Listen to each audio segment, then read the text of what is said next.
حضرت ابن عباس رضی اللہ تعالیٰ عنہ راوی حدیث ہے، فرماتے ہیں کہ حضور علیہ السلام نے حضرت امیر معاویہ رضی اللہ تعالیٰ عنہ کو جب یمن کی طرف بھیجا تو آپ نے اسے ایک نصیحت فرمائی، فرمایا اتقی دعوت المظلوم فإنها لیس بینہا وبین اللہ حجاب۔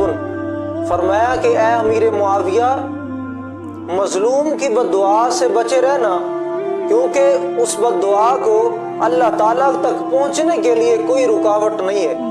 یعنی مظلوم کی بد دعا جو ہے وہ بغیر کسی رکاوٹ کے اللہ تعالیٰ کی بارگاہ میں پہنچ جاتی ہے۔ اور کسی شاعر نے کیا خوب کہا ہے، مظلوم کے دل کا ہر نالہ تاثیر میں ڈوبا ہے، ظالم کو کوئی دے جا کر خبر انجام ستم کیا ہوتا ہے۔ جب ظلم گزرتا ہے حد سے قدرت کو جلال آ جاتا ہے، فرعون کا سر جب اٹھتا ہے تب کوئی موسیٰ پیدا ہوتا ہے۔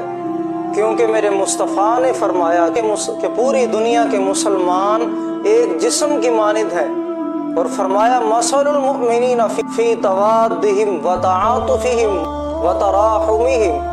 فرمایا کہ مسلمان آپس میں پیار اور محبت سے رہنے والے ہیں اور آپس میں شفقت برتنے والے ہیں۔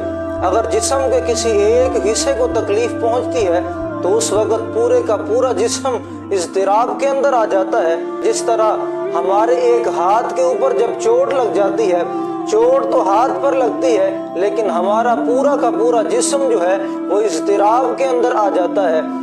یہی مثال حضور علیہ السلام نے ہمیں بیان فرمائی، مثل المؤمنین فی توادہم۔